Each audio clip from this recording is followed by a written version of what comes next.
Prior to recording this podcast, we reached out to Steve Johnstone, Dale Diener, and the famous Jacqueline Wilcox to join us on this podcast. There was no response. This was the email we sent.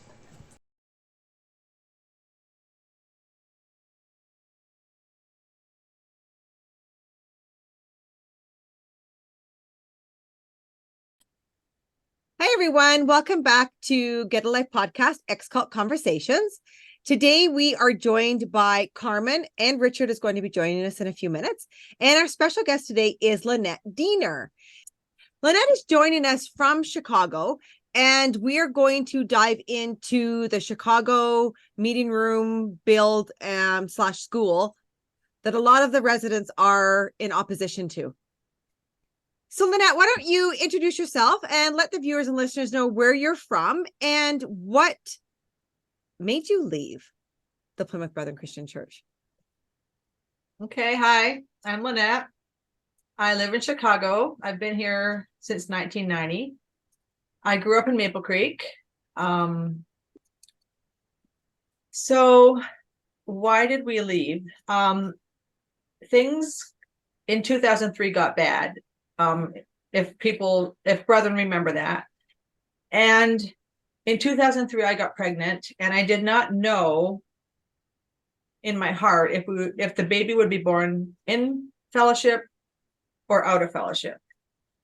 And to give you an idea, we didn't escape until 2009. So for all those years, I pondered and wanted to leave, but didn't feel like it was the right time. But this was like back a long time ago.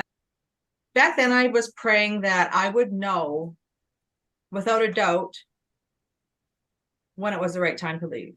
Mm-hmm. That I would not question it. I would not second guess it. I would just know. And I did. It happened.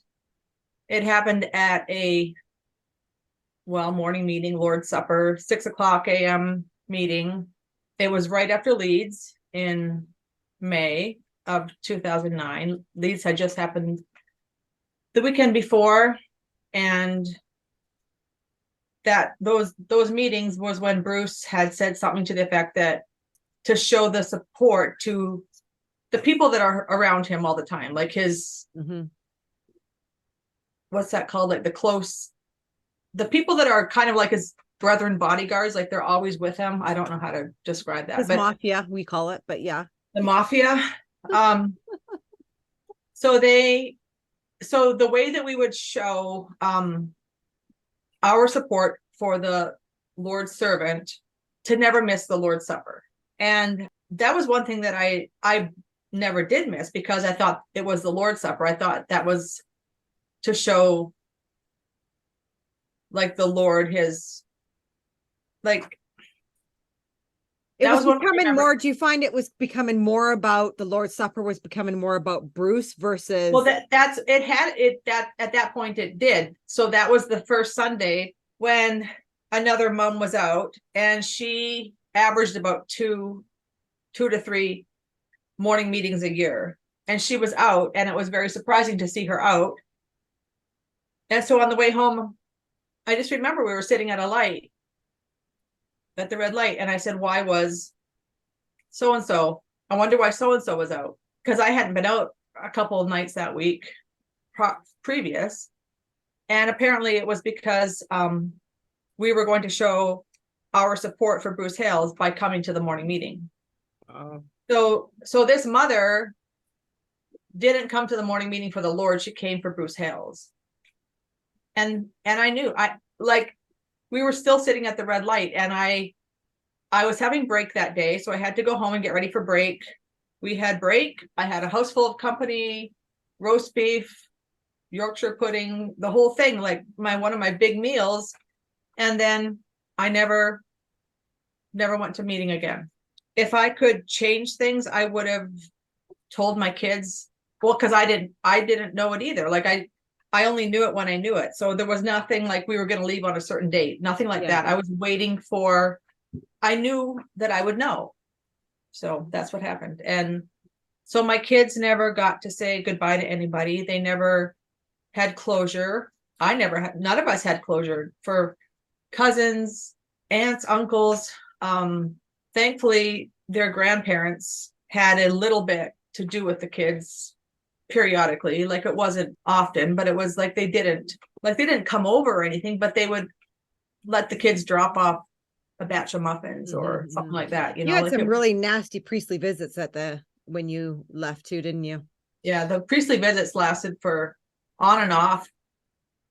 I mean, 9, like at least, and even until like 5 years later, they were still. So yeah, I was told that.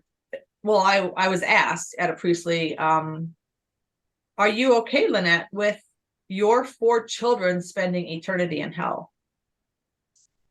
And I was like, that actually doesn't work with me anymore. You're not going to scare me with those fear-based statements. Like, I'm not, it doesn't work.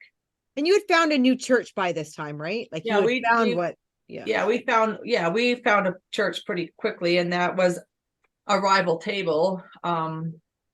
Taking communion at another church was called a rival table, we found out. And that wasn't good. So I started getting, they didn't know what to do with me, because after we left and I started realizing that there's a lot of Christian wives that aren't submissive. Like, you don't have to be so submissive. I think it kind of shocked everybody, but I started realizing that I don't have to, like, this is wrong. This level of submissiveness, when you can't even. So when these preaches were happening and I was getting a little bit loud, one of the arguments I had was, I asked this one brother he has since passed on, but I asked him, like, after he told me that if I was okay spending my 4 kids spending eternity in hell for my actions, because I was taking them away from where they were sovereignly placed. Like, the Lord sovereignly placed your 4 children in holy fellowship of God's Son, and you are taking them away from that. So your kids will be spending eternity in hell. And so I said to him something to the effect, like, so do you think that heaven will just be for the brethren, or what do you think heaven's going to be? I said, how big is your God, the God that you believe in, or the God that you follow? And he goes, heaven will be filled with the brethren. And I said, so you are telling me that the God you believe in is only big enough for 40 to 50,000 people? And I said, because if that, I don't want to follow that God. Like, if that's all he's capable of is just the brethren going to heaven. And he told me that he hopes to see a Protestant or two.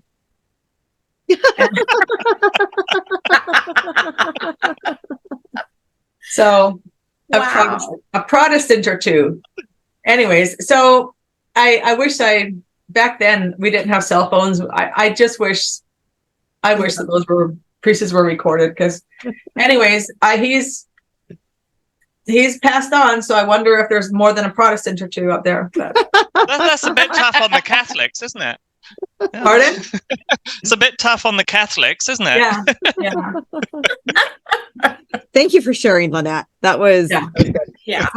But we're here today to dive into the Chicago incident that is happening right now, with Chicago PBCC members are trying to buy a piece of land known as Area N in South Barrington, and the residents are not happy. And they have obviously reached out to us and asked us for some information, and we were able to we actually did up a little video for them, which we're going to share right away, so that you guys can have an understanding of what we're dealing, and then you can see later on in this podcast of what they're saying. So we're going to start off with Richard's explanation of the PBCC meeting halls and how many people they hold and what they look like. And I've been involved in the design and construction of their church buildings from about 1990 right through to 2015, when I left the sect. My father built one of their first modern meeting halls in Cambridge in the UK when I was 20 years old. I worked on that construction site from breaking ground till completion. I've built architectural models for a meeting hall in Sweden. I've worked on several hall construction sites in the UK and Canada, and have visited probably about 100 different PBCC meeting halls around the globe in the UK, Australia, Germany, Canada, and the USA. The last hall I worked on was just over the border in Oxbow, Saskatchewan, and is identical to the hall proposed for this site in Barrington. That was completed in 2010. I should add that these are not churches in the normal sense of the word. Even PBCC members refer to them as meeting rooms. Conference centre would probably be the most accurate description. The word church actually has negative connotations within the PBCC, and it's been eliminated from their version of the Bible. They have no religious architectural ornaments, no steeple or bells, no altar, no crosses, no piano, organ or musical instruments, no flowers, no stained glass, in fact, no windows at all. The design of these halls is all centrally dictated from the HQ in Sydney, Australia, and they're all identical down to the last detail. You can walk into one of these halls anywhere on the globe, and there is no clue as to what country you're in. It will be exactly the same as your local hall back home. This means I can tell you rather accurately what the PBCC are proposing to build here, despite the very limited plans they have submitted. These halls are very simple structures. They consist of two main parts: a square auditorium with concentric rings of bench seats, and a large foyer with coat pegs, restrooms on either side.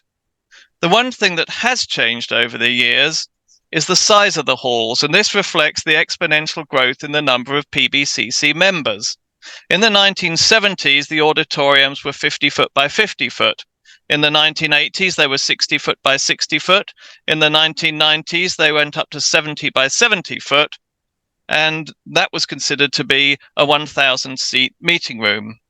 The current design, which originated in the 2000s, has a 90 by 90 foot auditorium, and that's what we have here.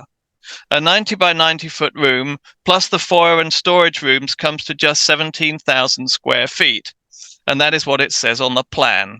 This is considered to be a 2,000 seat room, as I'll explain later.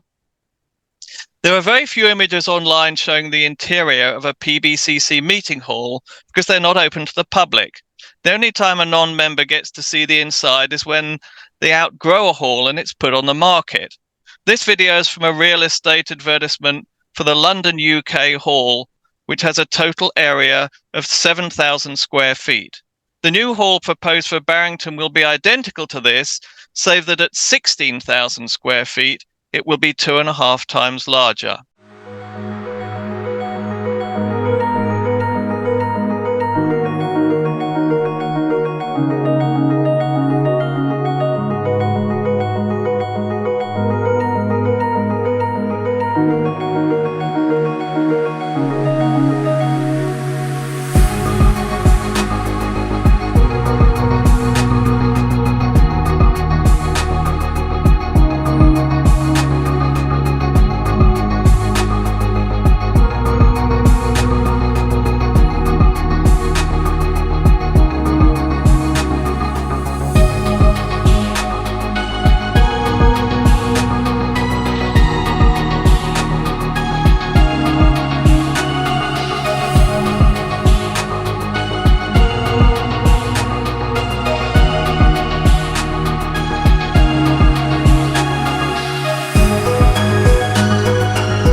So you'll have noticed a few things. High security gates, high fences, cameras, floodlights. These are typical, and Barrington will be the same. The entire site will be behind 6-foot steel security fences.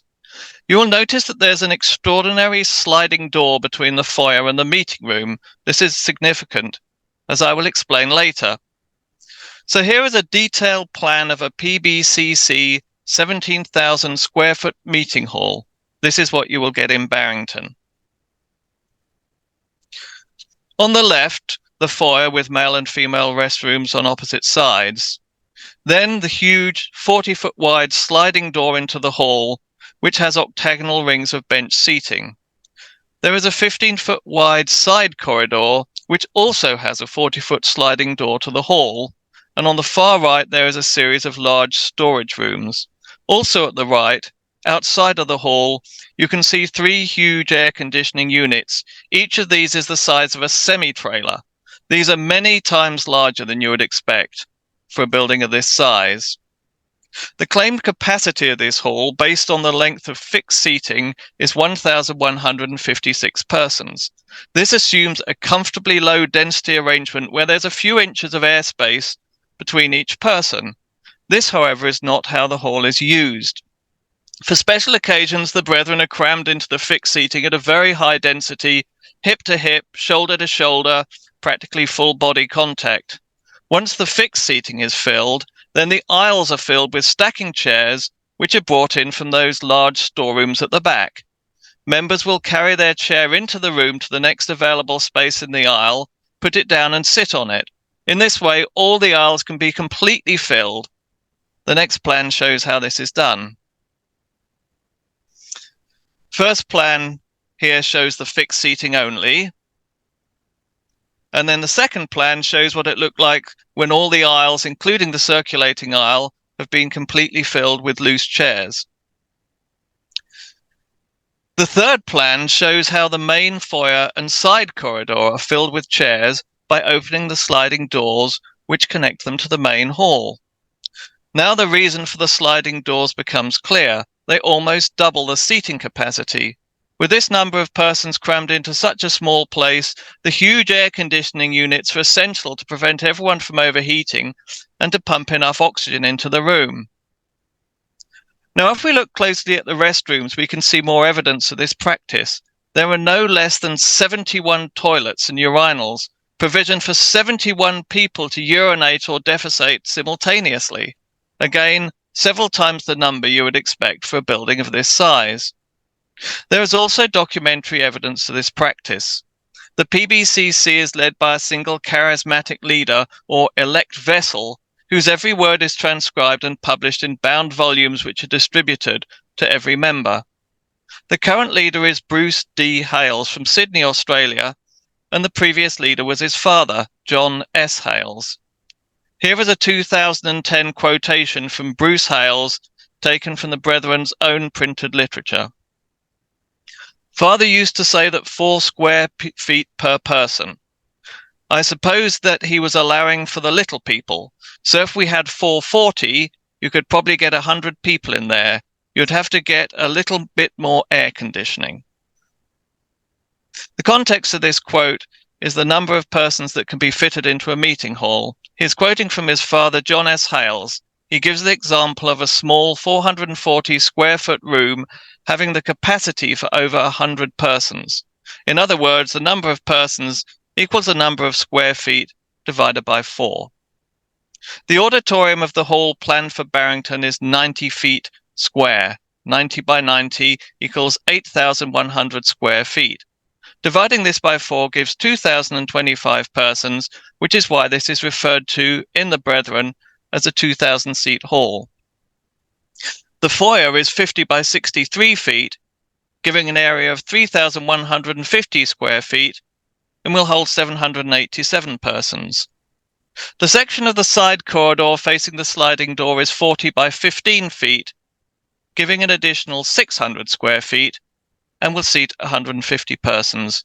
The total capacity of the room for special occasions, then, is about 2,962 persons. Each time the Brethren hold a special occasion, they print a booklet for the event with a list of all those invited.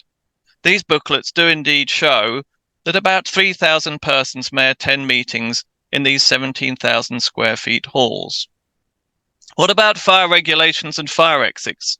These are completely ignored.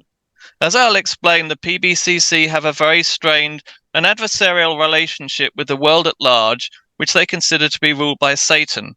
As such, when it suits their purpose, they do not feel constrained by worldly laws when they're in their own sanctuary. The only plan I have is this rather hard to read one from the Barrington Observer. We can see at the top there is a proposed school with gym building, and attached to the school a proposed store.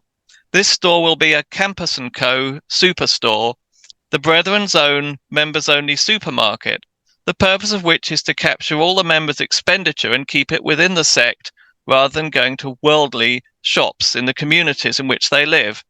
These are very nice high-end supermarkets, but are most definitely not open to the public. One thing that may be of concern to Barrington residents is that wherever possible, Campus & Co. outlets apply for liquor license and do a very heavy trade in alcohol, consumption of strong liquor being an integral part of the Brethren culture. The picture here is of the liquor section of a Campus & Co. store in the UK. If we zoom in on the plan of the store building, we can see an extension with a diagonal corner that faces a straight section of road. This is a loading bay for semi-trailers and suggests that it will not just be a Campus & Co. outlet, but a hub store which will contain refrigerated warehousing and storage and will be used to supply smaller stores in the surrounding region.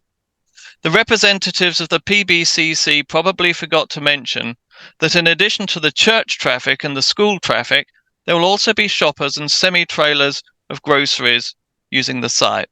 Another point to make regarding this plan: the parking spaces as drawn are a good 10 feet wide. The standard width for a parking space is 8 feet. The result of this is that whatever number of parking spaces the Brethren say they will be providing, in practice they get about 20% more.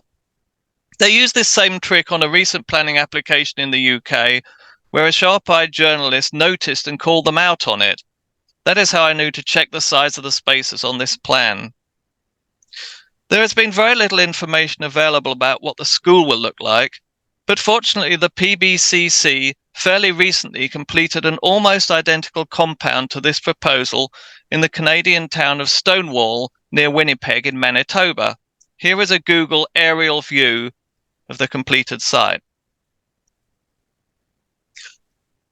On the far left, the grey roof building is the 17,000 square foot meeting hall with its large parking lot, and on the right, the school with a separate gym. Using Google Street View, we can drive by and see the building from ground level. This is the back end of the meeting hall.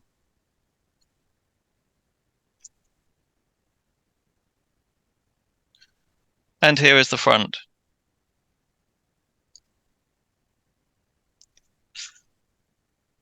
So here we can see that same Stonewall meeting hall, and this time there's actually one of the Brethren's special occasions or fellowship meetings, or 3-day meetings as they call them, in progress. And you can see they've erected an enormous circus-type tent in front of the hall, which actually connects through into the foyer of the building. And the reason they have this is for like catering. They have teas. They're providing food in this hall here for the attendees. And the reason they have to have the tent is that the foyer is full of chairs, so that the space that would normally be used for a foyer is full of chairs. So they put up a tent, and in the tent, that's where they have all their kind of coat racks and their food and their catering for the event.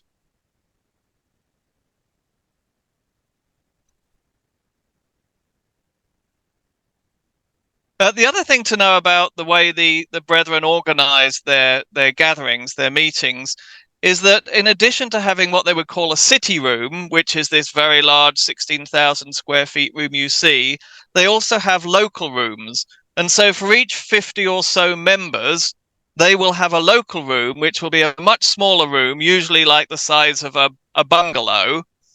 And in the case of Chicago, with the number of Brethren they have that will be moving to this area, they're going to have at least 5 smaller local meeting halls. And typically the way they do this is they buy a house or buy a bungalow or buy a residential lot, and they put up a meeting hall on it. They'll occasionally they'll use the existing structure, but usually they'll bulldoze the house, build a small meeting hall with maybe 25 or 30 parking spaces. So when you get a big Brethren meeting hall, keep in mind that within a year or so, you're also going to have 5 smaller halls all in the same area. The school is difficult to see from the road, but here is a similar PBCC campus in Ireland.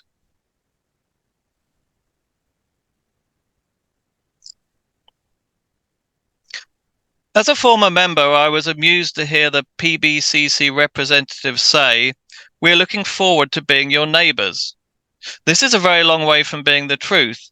As mentioned before, the Brethren regard the whole world as being under the influence and power of Satan, along with the inhabitants thereof.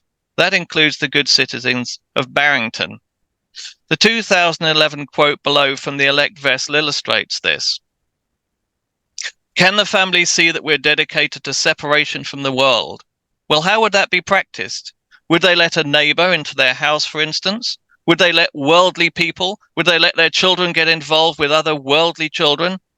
See, that's the teaching, and that should be intrinsically, intuitively built up in a household, separation from the world.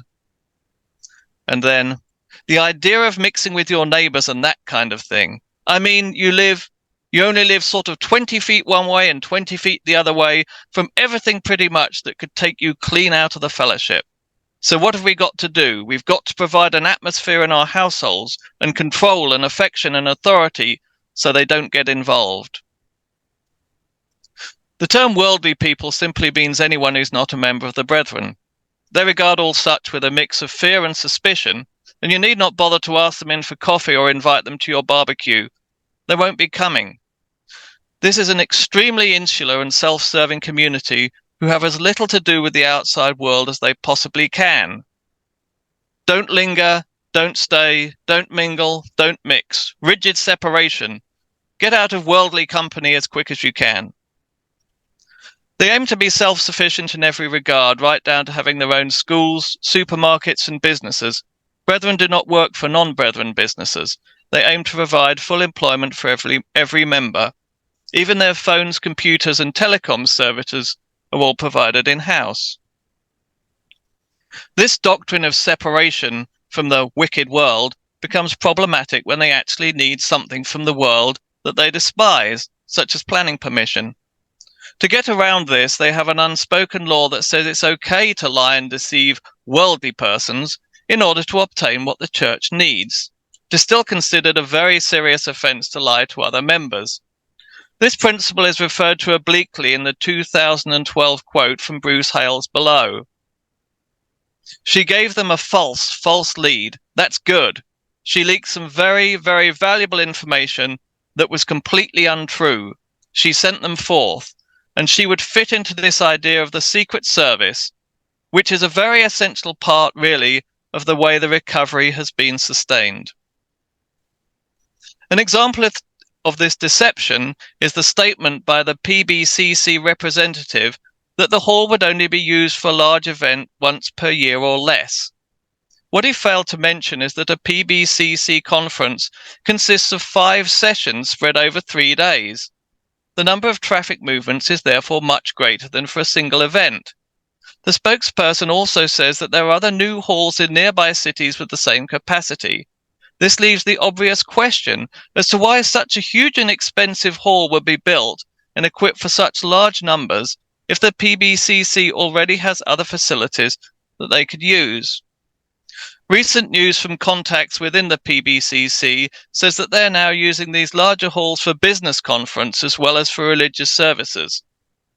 This is another point that the Barrington residents should require to be clarified before planning permission is granted.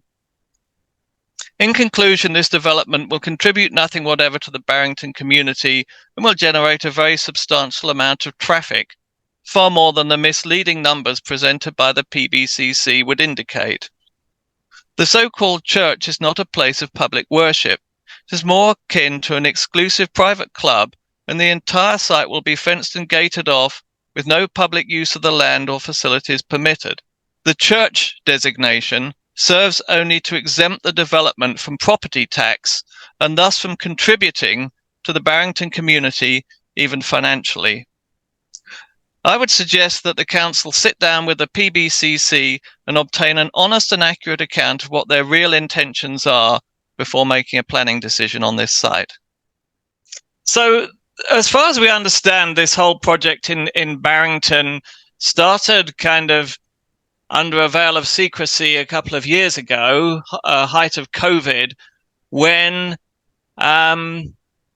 it seems like a couple of realtors in the Barrington area got into contact with the Brethren in Chicago and told them that this piece of land might be available.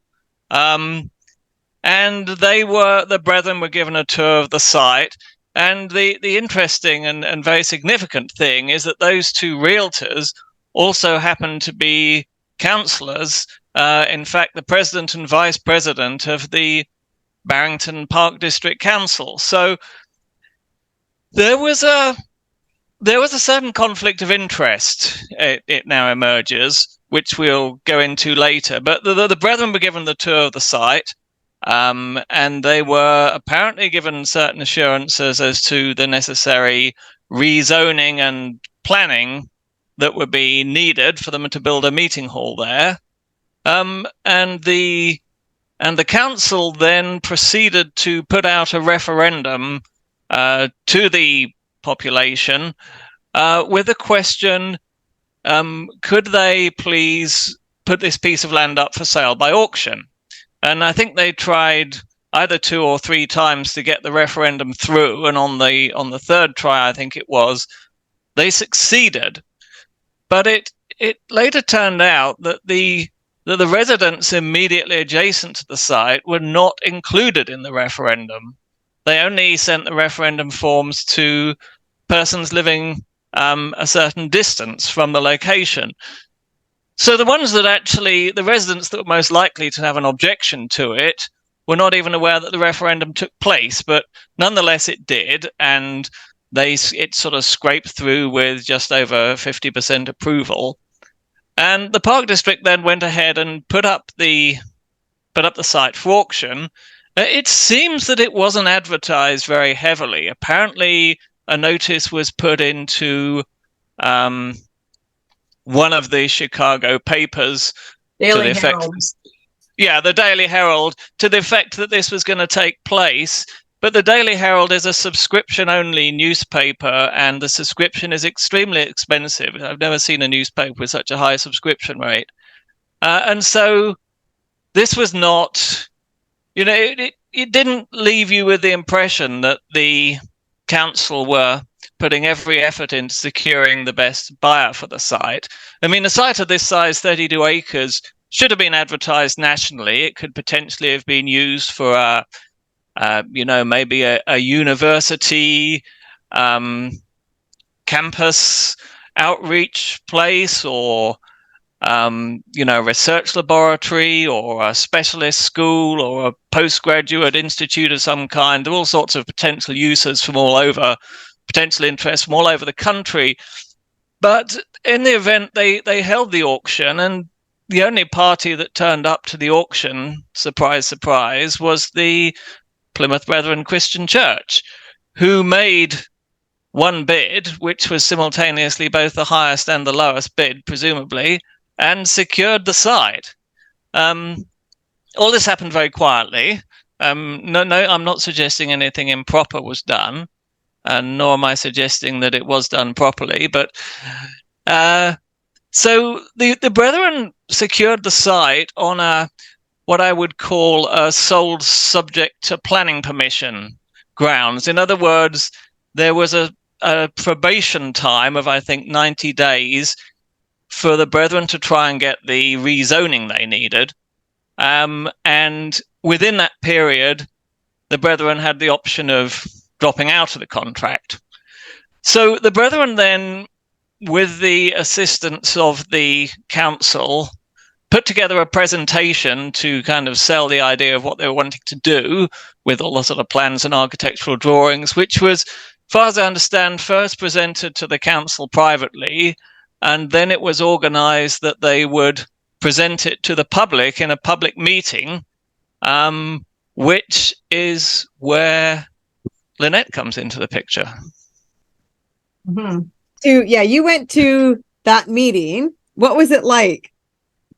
Okay, so that's the first time I've ever, like, I don't go to town hall meetings in my own community, really, let alone driving 40 minutes to another town.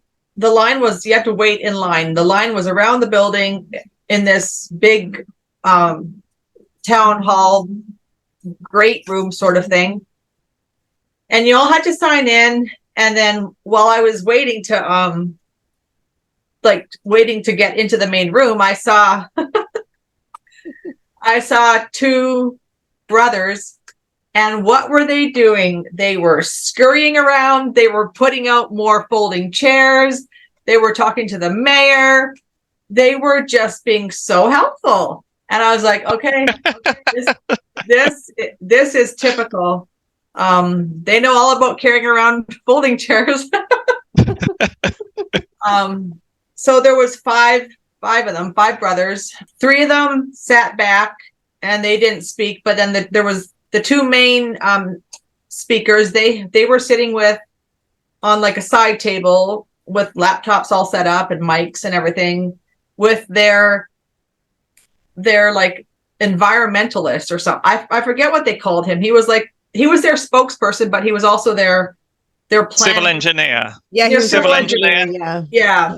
But then there was still one other person that also spoke, and I never quite saw his face, so I didn't. I mean, I have a lot of stuff on audio that I could. He did speak, but I never saw his face, so I wasn't sure exactly what he was. I mean, I think he was just there to help. And so, okay, yeah, so we all sit down. The room is just packed, and we all get situated, and then I forget who said what first, but then, well, first of all, the lawyer spoke for the zoning commission. Yeah. And he said, this is no longer what was the word? Like a public event. I don't know. Like they weren't going to be able to vote afterwards. And they said it was a strategic move by the PBCC. And they were no longer going to be able to vote at the end of this meeting. It was no longer a public meeting. And then at the very beginning, when we got there, they had all the huge screens all over, and it was going to be publicized live. And so this strategic move, all that got squashed. There was nothing live. There was no voting. It was chaos, if I can say. And I have a video that we'll dive into, and then we'll dissect it together. Yeah. We'll dive into this video, and then we'll stop in the places and then just have some discussion over it. So we're starting off here with Steve Johnstone describing how exclusive they are and how they'll never become a mega church because some of the residents were worried about it becoming a mega church. And I have to say in here, it's kind of funny because they keep digging themselves into a hole deeper and deeper.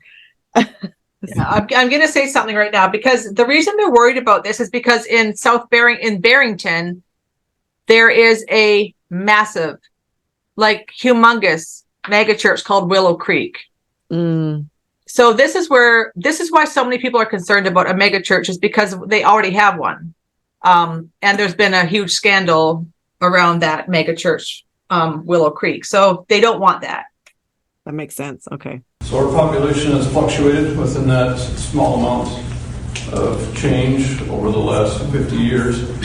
So I know there's been some concern that this is going to grow into a mega church. I can assure everyone in this room that will not happen. And we have about 160 years of history to prove that to you. I think this is a very, very low density, very nice looking project that we're proposing for this area.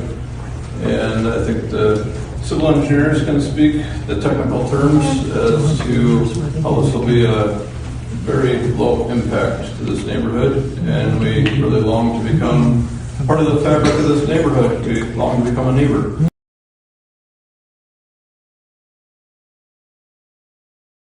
Okay, so I just want to pause this here and read this. So he's just talked about how they long to become a neighbor. And I mean, they'll be low impact. It'll be low impact, and we long to become your neighbor. So let's just do some real quick quotes for our listeners that are listening to this and can't see the screen. So these are quotes from Bruce Hales' ministry. And this is a quote. Of course, there's a lot of damage done by young people having connections with worldly friends. Terrible damage. I was talking to a young brother the other day, getting into the clear. I said, where did this start? How did you get into this trouble? Oh, he said, it goes back. I said, what was it? He said it was the boy opposite, a neighbor, and he went for rides on his bike with him. You see? Well, they should have picked that up straight away, shouldn't have they? Like, you stop it right there. And that's their first lie in this whole shenanigan, is that they want to become your neighbor. It's not. I think actually one of the reasons they want to be in Barrington is because Barrington has got a lot of those huge houses on huge lots, those McMansions, where you really can, your neighbors are all hidden a long way away behind hedges and trees. It's that exclusivity that they're looking for. I think that's the draw. Yeah. And I mean, we all know that brethren coming into your neighborhood is not a low impact. They're not a low impact. That, as you saw in the video that we played earlier, right? You can see that's not a low impact.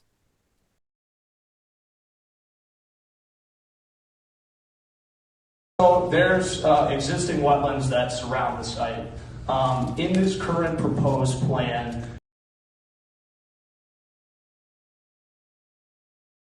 we've gone through extensive efforts to model the architecture of the buildings after the buildings within the community. At one point, a resident actually suggested we look at the clubhouse within the Regency of the Woods of South Barrington, and you'll see similarities as you look at these two buildings to not only that, but also to buildings off of Executive Court as well as the Village Hall. Some of the features that you'll see include dormers and gables, as well as decorative columns, stone and brick accents. And again, just really trying to keep the buildings low in height, as well as blend in with the surrounding architecture and complement the village and complement the community with the way they're designed. And I think just another point as it relates to the landscaping and the building design, there will be glimpses of this building, but it won't be fully obscured. So of course you'll be able to see the beautiful architecture as you drive by. But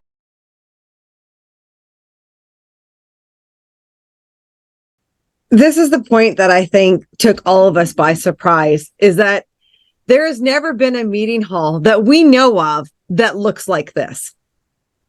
And there is no way that Chicago in South Barrington is going to be the first locality that gets a hall like this before Sydney, Australia does. Yeah, I mean, it's a huge block. It's a warehouse. It's 100 feet wide. It's 170 feet long. It's nearly 40 feet tall. It's just like a huge big box store or Walmart. They could stick some little fake gable ends and fake windows on, but it's still going to look like a warehouse. There are numerous examples. I mean, there's hundreds and hundreds of rooms built all over the world, and they all look essentially the same. Slight variations in finish, yes, brick and stone accents, but it's just a massive block.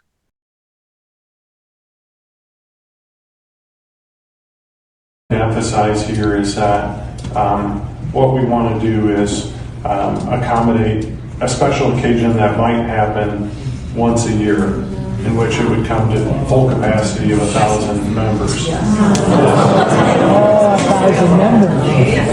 Okay. Where are they getting the money? This is what I did 10 million. Where they get the money? That's what we want. There's not ending up. One second. Usually there's 1,000 people there. Please.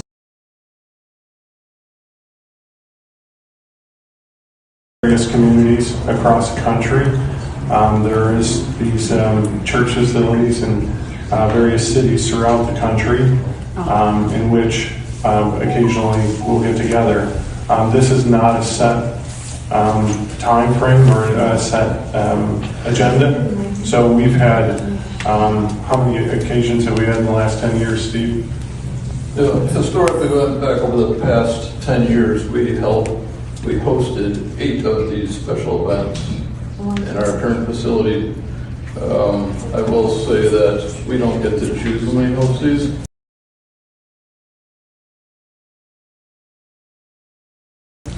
We always say we're open to host them. Currently, Minneapolis, Detroit, Columbus, Ohio, Philadelphia, New York City's completed a new one, another location, New Jersey, have all completed new facilities, which means our chances of hosting these is becoming less and less available. So we presented this from the very start when we brought the presentation in. I think anyone that attended the past public hearings would know this is not a surprise that we're presenting this. This is a very special purpose-built facility.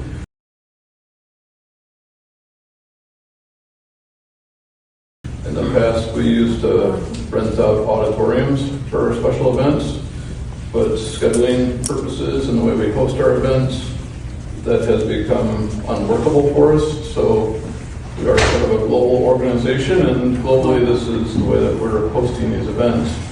Unfortunately, I'd like to say we host these more than once a year, but we won't have that opportunity, frankly. So we have to travel instead of host. So hopefully that clarifies. Let's unpack that. Let's go back to his 1,000 people that come in, because we know from Richard's previous video that we showed, it's not just going to be 1,000 people. And the specially purpose built center, it's not, these things are used every single day. And like Lynette, when you lived there, did you guys not have extended interchange when people came from all around? Yes. And was it more than once a year? Yes. Like there was a time when, like, I mean, this goes back years and years, but we were on a 3-month fellowship meeting. Like we would just expect one every 3 months. But that was like in the early 90s when I got married. But yeah, this talk of this special occasion and we don't know when we're going to get it. Okay, well that part is true. They don't. It's up to Bruce Hales when that happens. But I don't know. You just start kind of feeling like the more you watch it over, you like Dale is he's not choosing to do this. You know? So Dale is the younger person talking and Steve is the older one. Yeah. It's like, and it's just, you just wonder why did they pick Dale? Why is Dale the one that is being chosen to be this spokesperson? Like, I don't know. They're not known for their, like they've never had any public speaking whatsoever. It shows, right? I mean, it's awkward. It's awkward to watch. Like a deer in the headlights. Yeah. He was. There was lots where he just, like, you could tell he was caught. And yeah. Especially when the residents all start, being angry about the 1,000 people. Right. Right. What would they do if they know it's up to 3,000 sometimes? But there's spin and there's lies and there's damn lies. And this is the damn lies category because Dale knows perfectly well. He's been to dozens of meetings. He's been to plenty of rooms like this. He's seen the foyer and the room crammed. He knows he's lying and he knows it's not a half-truth. It's just a complete, massive, huge lie. And he lies without a blink, without a blush.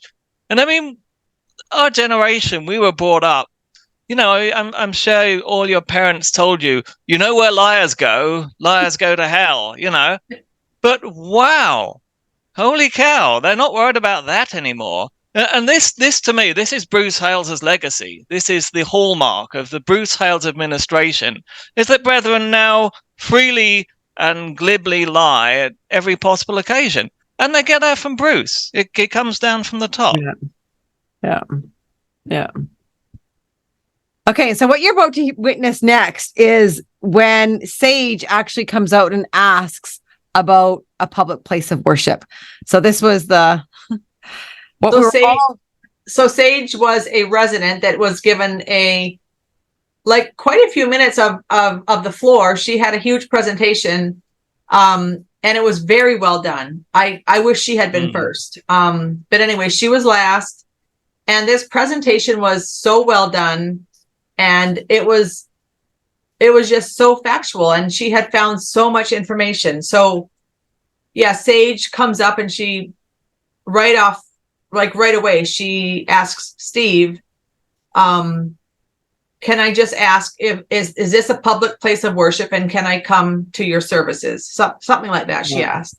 Our website, it'll describe that much better than I can.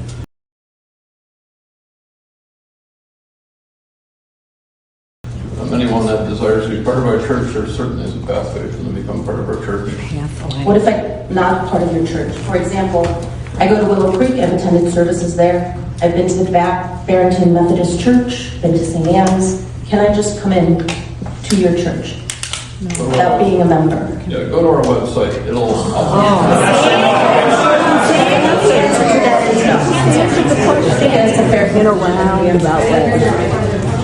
Good point. I said, I think from that, my takeaway is that the answer is no. Right.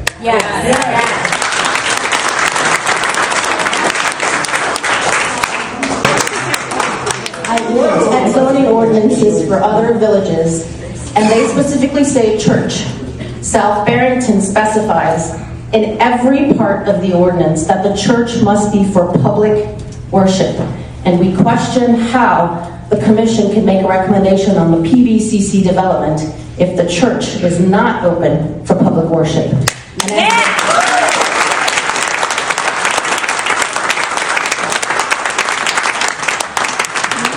As the village attorney knows, the rules of statutory construction require that we look at the ordinance and the plain language in the ordinance, and it very clearly says public worship.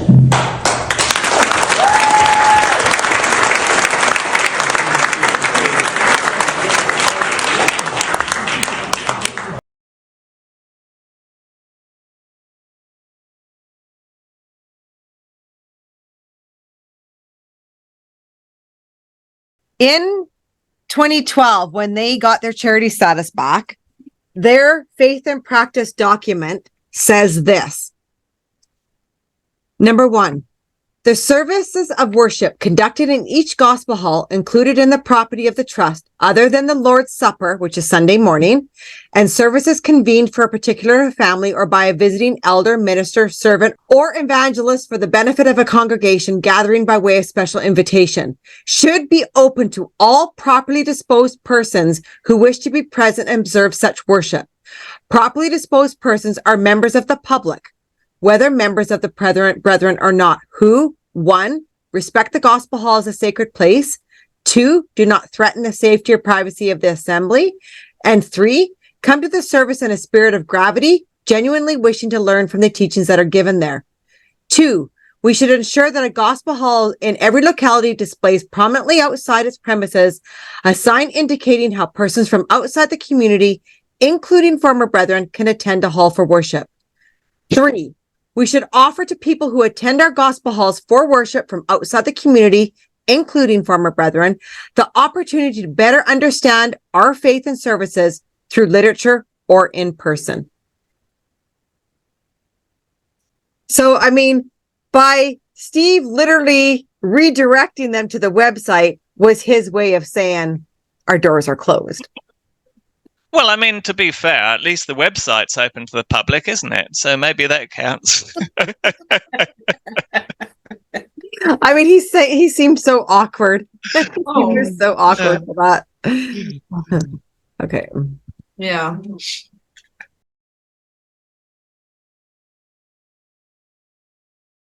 The next factor is the relationship and compatibility of the proposed plan to the adjacent properties and neighborhood. I don't see any relationship or compatibility. Again, the PBCC is not integrating or allowing for public worship or public service. There is no integration, and I don't see how it fits within the neighborhood of South Barrington as a whole.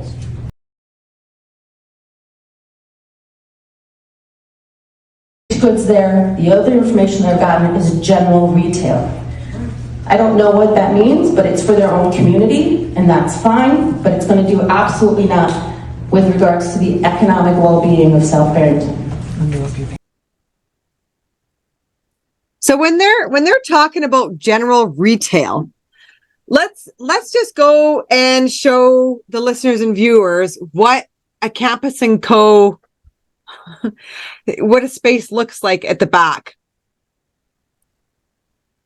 Yeah, so on the plan here, you can see there's a building just to the where it says proposed school store, which is huge, incidentally. You can see it's 106 feet by 67 feet, which is twice the size of any standard Campus & Co. store. That's a huge. I mean, you can see it's nearly as big as the school. It's a huge store, and then on the right-hand end of it, you can see that sticking out block with an angled end. And it's got a 65-foot driveway to it. 65 feet happens to be exactly the standard length of a semi-truck. And so that's a standard, what they call a sawtooth loading dock, an angled loading dock, for loading, unloading semi-trailers of groceries and goods. So this is not, I mean, in their literature they put out, they described it either as a school store or as a gift shop. This is not either of those. This is a superstore. Plus, I think at least half of the area is actually going to be warehousing, refrigerated warehousing for the other Campus & Co. stores in the area. So this will be a kind of central distribution hub. The other factor is the extent to which the proposed plan will affect the property values in the vicinity. So here's a picture of the proposed development. And those individuals who reside along Shenandoah Drive, where their home backs up to Area N, or who face Area N from Shenandoah Drive, or who live on Acadia Drive, or even perhaps those now who live in Hidden Lakes, because I understand from the PBCC tonight that their property will be visible from the street. I'm not sure how you could argue that this would not depreciate the value of those surrounding homes. As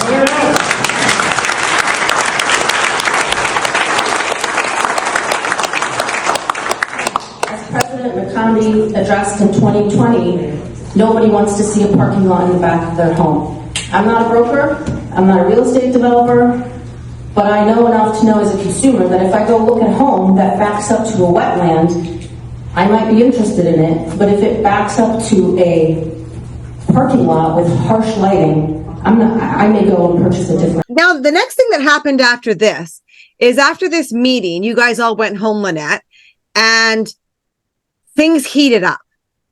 This is when we were contacted. Yeah, okay, so I had brought two of my girls with me, and if I'd known how long it was going to be and how late it was going to end up being, but anyways, that's besides the point. So by 10:30, this thing started at 7, and 10:30, I just realized, I have work in the morning.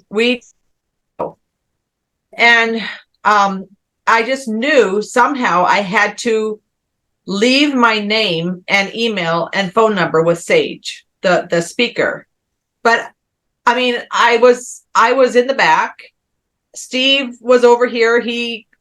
Our eyes had, met a couple times.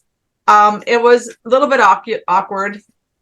And before I left, I just knew I had to go up there. And I had to walk up the main aisle to where Sage was sitting, because she was at the, on the end, closer to the front, because she was a speaker. And so I wrote my stuff on the paper, walked up as thankfully another resident was talking and asking questions. So I just quietly went up, folded my paper up, just kind of touched her on her shoulder and put it in her lap. And I said, I don't know what I even said. Just please call me or please reach out or something. I forget. And by that point, my girls had already left. They were outside waiting for me. So I went out, and I mean, it was just I didn't know what to expect. So we came outside, and I kind of just waited for probably 2 minutes just to see if Sage would read it and come out and say, wait, let's talk. But that was just my initial thought. So we went home, and the next morning, and I had an email came through, but it wasn't from Sage. It was from another girl who said, I was sitting beside Sage, and what can you tell me? Please tell me more. Like, we need to know what can we, I sent Cheryl, I sent you her email, and we've just been full throttle ever since. It's been busy.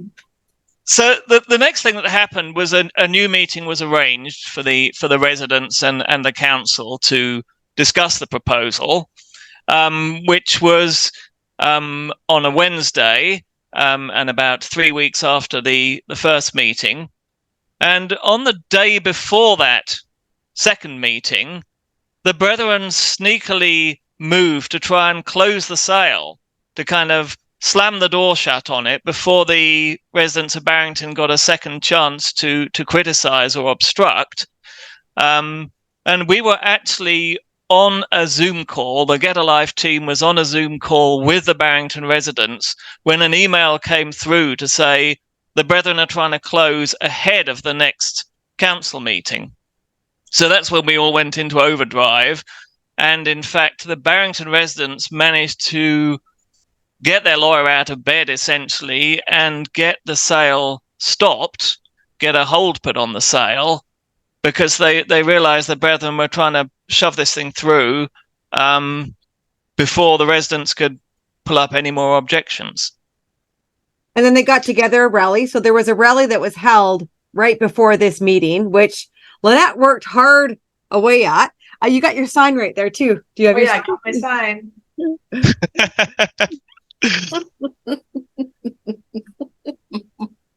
Yeah, that's fine. Yeah. No trespassing. It was a popular sign.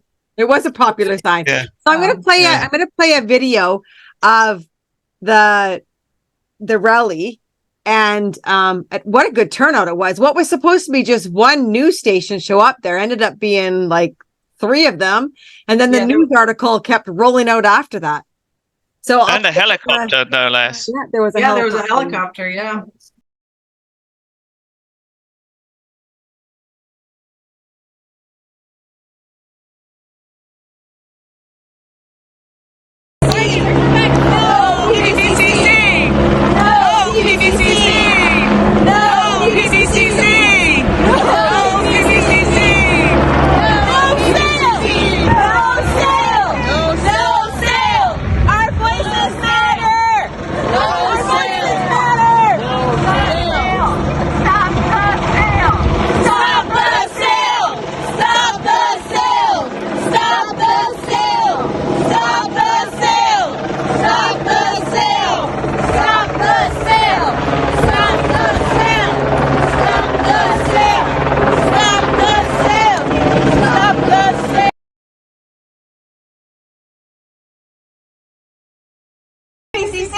No PBCC! No PBCC! No PBCC! Who is getting paid? Who is getting paid? Who is getting paid? Who is geting paid? Who is getting paid? Who is getting paid? That's good. Our voices matter. Our voices matter. PBCC! No PBCC! No PBCC! No PBCC! No PBCC! Our voices matter! Our voices matter! Our voices matter! Our voices matter! Our voices matter! Our voices matter!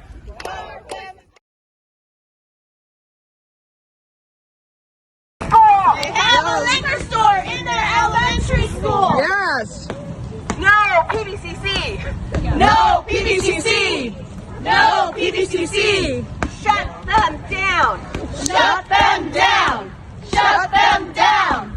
Shut them down!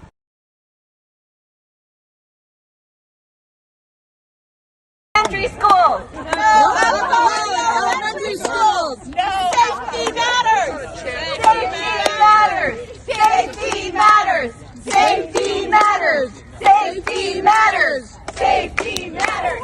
Safety matters! Safety matters!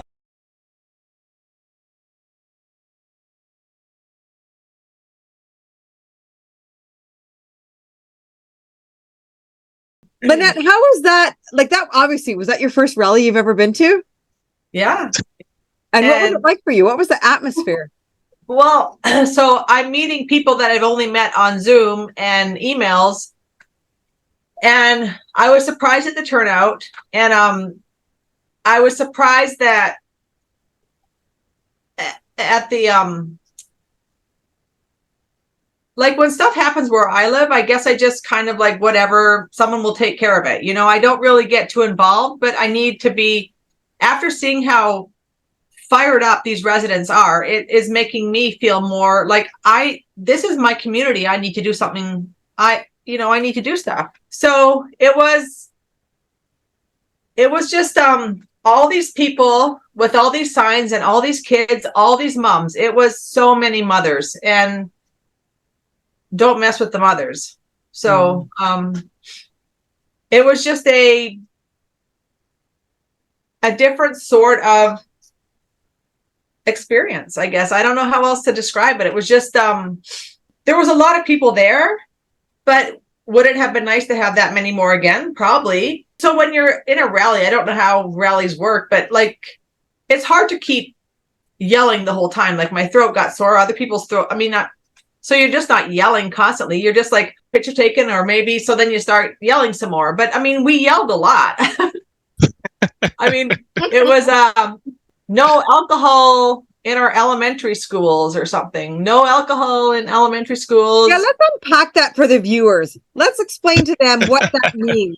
I mean, the alcohol isn't sitting in the elementary classes, but Campus & Co., the store, has a liquor store that is inside and part of that building. Yeah. So that's where that chant came from. This is what has got so many people enraged, is that alcohol, first of all, is just so used, so open, like it's just used so much around children. And I was glad I went, even though I didn't want to. I went. And then it was a good feeling to show support to people that I have never known existed. I mean, like you didn't know them, but then you realize that the people that I once was is encroaching on these people's life, like their entire livelihood. They're just gonna like. And I was like, I can't let this happen if I can help it. So, yeah. And one thing that was very noticeable, it probably would have been a bit of culture shock to you, is of course in the Brethren, the women are not allowed to speak at all. And so to see all these women shouting and chanting and getting vocal and answering Steve back and putting him in his place, no wonder the poor guy was terrified. He'd never been spoken to like that by a woman before. No. And I mean, and then it's this sort of level of misogyny that we got so used to as to not even think about it. But then when you get out into the real world and you hear these women who'll stand up and use their voice and make their point and just wipe the floor with the guys. I think that was confusing for them. Like they did not, they don't have a rebuttal to that. They just don't even know what to do with a woman who speaks her mind. It's just not allowed. Yeah. They never even realized women had minds before, and they're kind of having to adjust rather quickly, aren't they? Yeah. And if we go back and touch on the subject about alcohol within the Brethren, for those that are watching this that haven't gone and sifted through all of our podcasts, alcohol is something that is very widely used in there at a very young age. We have teachers that have spoken out about finding alcohol inside kids' water bottles inside schools. So when you bring a school into your neighborhood, that brings in a whole whack of problems that include alcoholism, drunk driving, fatal car crashes. There's many articles on those. There's a lot of history that's been provided with that issue. So I think for myself, that was what my whole goal was with this, is about you want to keep another community safe from those types of things that are happening, because they have not fixed the alcohol problem within there. In my opinion, I honestly think that the Brethren need to find a piece of land somewhere out in some country and have their own community away from everybody else if they're not willing to change their issues and look at their issues and deal with them, including the pedophilia, the alcohol, the car crashes, the drunk driving, all those types of things, right? So, but they won't. They won't, right? And so I think that's what for coming from our angle, that's what we were trying to keep another community clear and clean of the issues that tend to follow the PBCC coming into a neighborhood. Yeah. So were you shocked at the level of deceit? Like, it's there, and you can see it once you get out of it, but watching it play out on the screen, was that shocking? It was like, I guess I was also in a place because I know Steve. I liked Steve. Steve was a nice guy. I never had any issues with Steve. Yeah. But to hear him in a public setting lying through his teeth, it's a bit of it's like, I'm thankful I'm out, but why didn't I see it? That you start asking yourself, why didn't I see it sooner? Or stop that cycle and just be, I'm thankful I'm out. I'm thankful I'm away from that. And I'm just sorry. I'm sorry for these people. Like they are so indoctrinated and so brainwashed that they will sit there in a room full of, I don't know how many people were in that first night. Every single one was opposing them. And he can sit there with a straight face and not even apologize. Like, I'm sorry that you guys don't want us. Like there was nothing like that. It was just like, you don't like us? Well, we're going to dig in our heels and we're going to make sure we get here then. Like, it was almost like watch us. We're going to, it was just arrogant. Very arrogant. Very arrogant. Yeah. Arrogant. Yeah. The thing I find shocking is that a public meeting like that with the council present is almost the same as being in court. It's public testimony. Yes. I mean, they didn't actually have to affirm or put their hand on the Bible, but in that situation, society has an expectation that you will tell the truth, the whole truth, and nothing but the truth. It's very close to perjury, what they're doing. Yeah. And the thing is, if they had just sat there and just told the truth of why they are not a public place of worship, like if they, as time goes on and as we show you more of these videos, they just keep digging themselves a deeper and deeper and deeper hole by the amount of lies that they're telling. If they had just come clean, if you just come clean right at the beginning, tell the truth, get it out, then it's not going to look the way that it was looking when we were talking. They're like Steve talking like that. He's talking to the people that don't know. Okay, so I'm there. I'm taking video. I know that he's lying. Other people don't know he's lying. Right? So that's why this works. Because it works. It works until it doesn't. Yes. Right? And of course, people would expect a church, a Christian group of all things, to be the most honest. I mean, they would never suspect that a church leader is going to come in and lie through his teeth to them, are they? I mean, that's the other reason it works. What better cover for criminality than to be a very respectable mainstream Christian church? Except they're not. I was a witness for people don't know that. When they got married. And he was the nicest guy. Like, to see him there lying through his teeth, I mean, he's changed so much. He was an outgoing, really funny, nice guy. And seeing him with that poker face, he never had a good lying poker face in the first place. And looking at him there, he's just like ready to jump out of his skin because a piece of him knows he's not being honest. You can't look on the Plymouth Brethren site and expect it's going to tell you something different than what you know. He knows very good and well that it's not a public place of worship. So why hide behind something like that? That's just silly. Yeah. Well, because they don't know their own answers, right? So they're probably given a few answer this for this, or you might get this question, but he looked like the deer in the headlights when he did not know how to respond. And And I mean, a little part of me did have empathy because I was like, who is putting Steve in this place? Like this, I don't think Steve wants to be here. I mean, I can't speak for him, but the person, like, who is dangling all these people like little marionette? Like, it's not fair. The person that is doing all this in each locality, I think I know who it is in Chicago, but I'm not going to say, but they're getting younger and younger, these priests, these young men that are taking the lead. Why wasn't he there? You know, why put someone else there that has to answer for you? That's where that's what I don't like. Well, and they're really not doing themselves any favors by separating themselves so far away from, well, they call it the world. They have no social skills and keeping themselves separate in their own little environment. They're restricting what they're allowed to learn. They have no practice in speaking in front of insubmissive women, if you want to call it that. They literally can't function in the world outside their own community. And this is first generation outside of public schools. Imagine what it's going to be when you get second generation outside of public schools.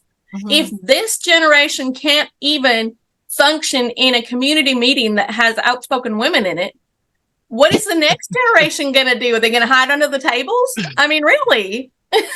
Yeah. Honestly, we're in shock. They're taught their arrogance, though. They're taught that arrogance, right? Because they're taught that they're in this special place. It's entitlement. Yes, their arrogance and entitlement and their ego is what is going to bring them down. Yeah. Because they believe, they firmly believe that they could sit there in that room and lie and say what they needed to say to be able to get what they wanted, right? Yeah. Like it's like a toddler or a teenager lying through their teeth to get what they want. They know how to maneuver the system. That is what I think that's the biggest thing that the listeners and viewers need to understand when you're up against a situation like this, is that you need to make sure you're doing your fact checking. I mean, there's 65 podcasts. Go watch them. You're going to find a lot of information in them. And you'll understand that who you're dealing with is not who you're dealing with. Right.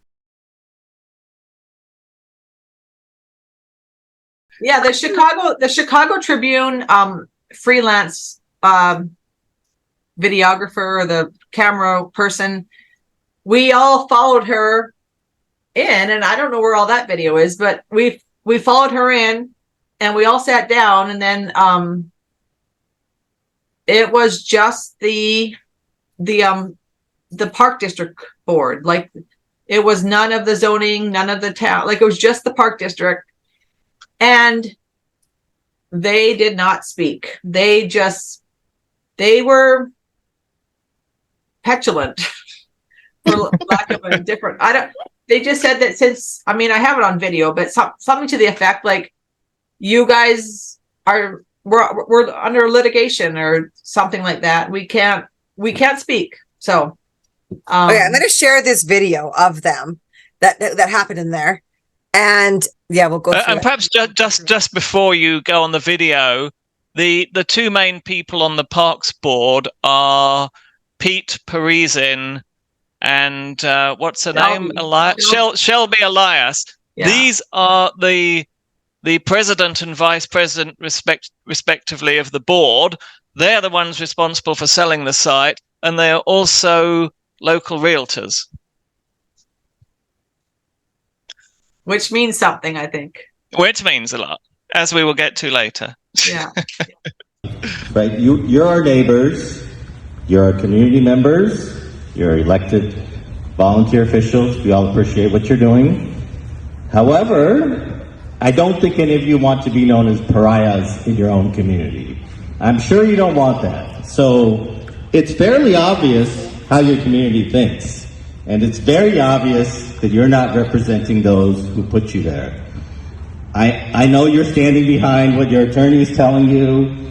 I know that there are lawsuits on either side. Frankly, it comes down to this, right? You may have a lawsuit from the real estate contract, or you might have a much bigger problem on your hand when you're going against your own community, where you're going to be known as a pariah in your community.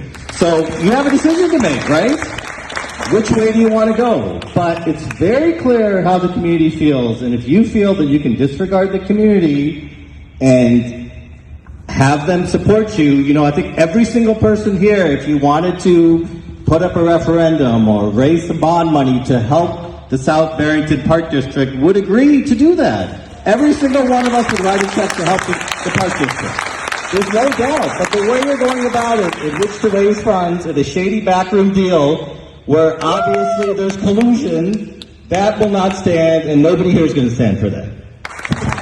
It's incredibly obvious that Shelby, Peter, I don't know your name, probably Mr. Lawyer, Scott, what's your name? Kyle. It's obvious that you don't care what we think. And based on your face, Shelby, it looks like you're disgusted to sit here to listen to this because you can do whatever you want and you don't have to listen to us. Well, guess what? We filed a lawsuit and you're going to have to listen to us. Okay?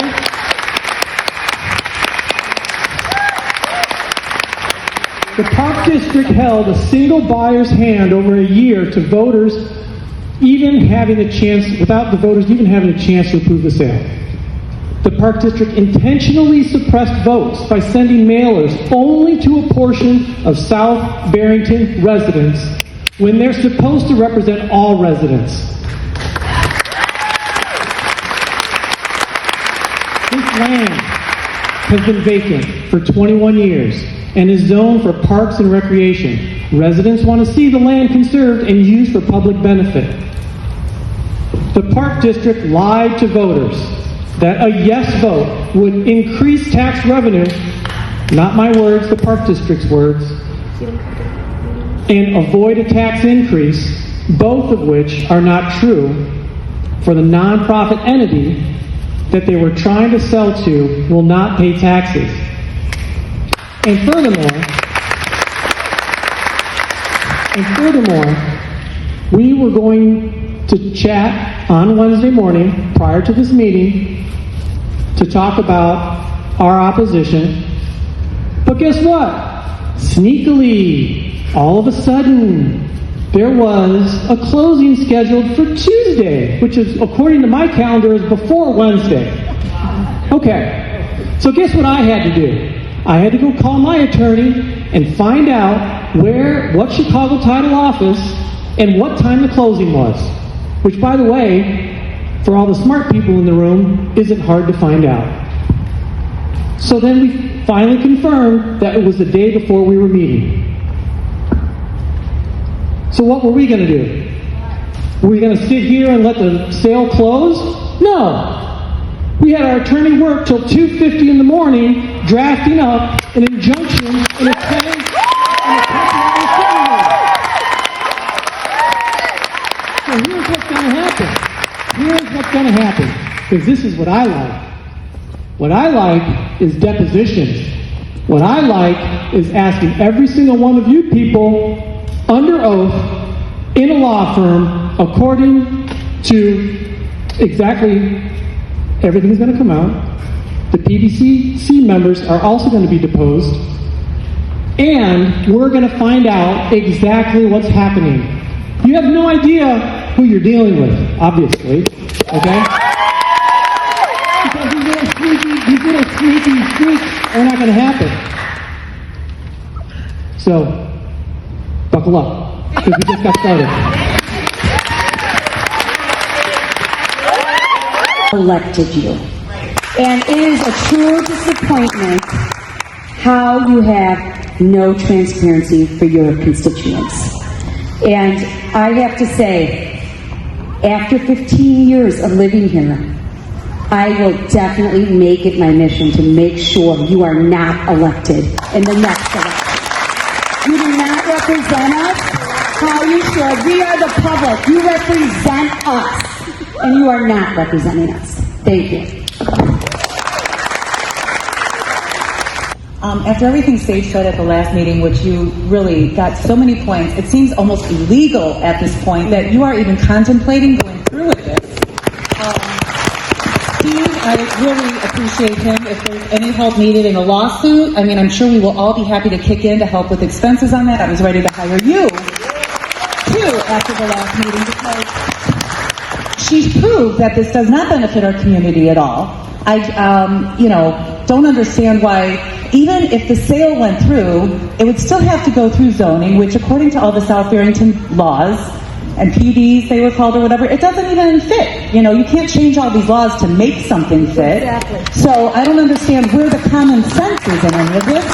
I'm sorry the park district is so out of money. You've obviously mismanaged funds for a long time, but that shouldn't be our problem. It's not going to help us. You are in debt.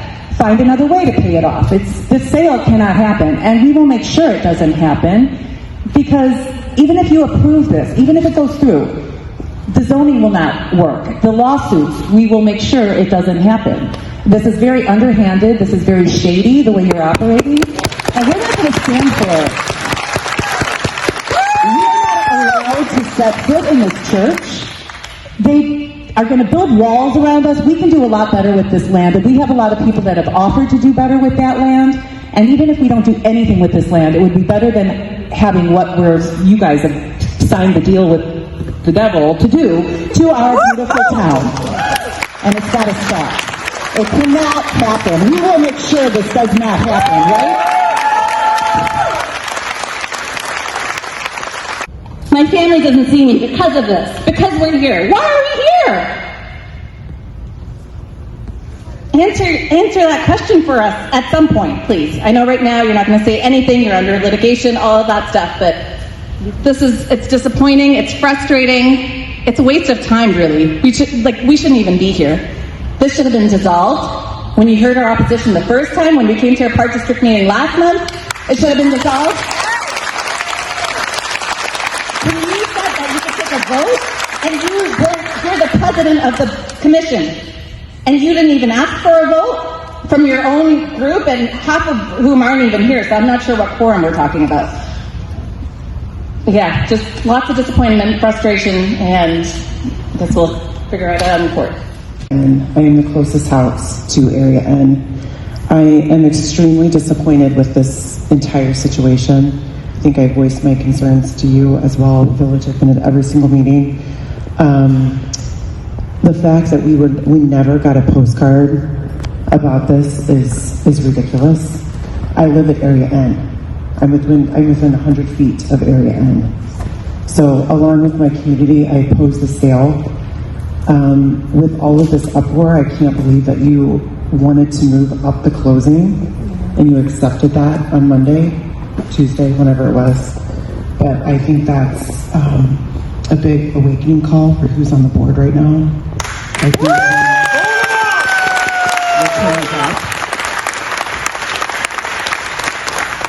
I think when your term is up, I think you're going to have an entirely new board. Yes. And I think I actually think, we're going to have a lot of individuals back here running. Residents and everyone else here. We all live in this town. There's no reason for this type of angst from people. People feel as if there's a side deal going on. And when you don't govern with full disclosure, then people are going to have that conclusion. And I don't think you all want that type of reputation in this town. Thank you very much. We still haven't gotten answers of why a big portion of our community was not included on the postcard mailing for the referendum. To me, that's trying to distract and hide the problem from our community. Second of all, if this is going to be such a great thing for our community, where's all the supporters? Yeah. I don't see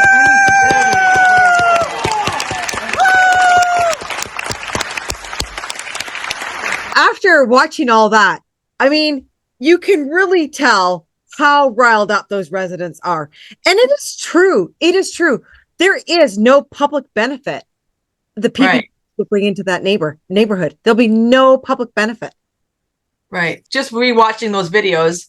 So what most people, like, everyone's upset, but so that one tall woman, her name's Ashley. She was in the blue scrubs. Her house is the first house at Area N. Like, the first house, like, would be like probably the driveway to the meeting room or whatever, or into the land or whatever. She never got a postcard. So this whole postcard thing, I learned a lot about politics and stuff in the last little bit here, but So there was a referendum, a referendum that went out, I think it was in April or May in South Barrington, and it had a very vague, it was very vague. It said, do you want an upgrade to the parks? Something like that. Do you want the parks upgraded? Vote yes or no. Most people want the parks upgraded, so they voted yes. But in the first meeting that I was at, and I was actually videoing Ashley that time too, she said she voted no. I think she said she voted no. I should, because it was. But the question on the referendum was, should they auction off Area N so they had the money to upgrade the parks?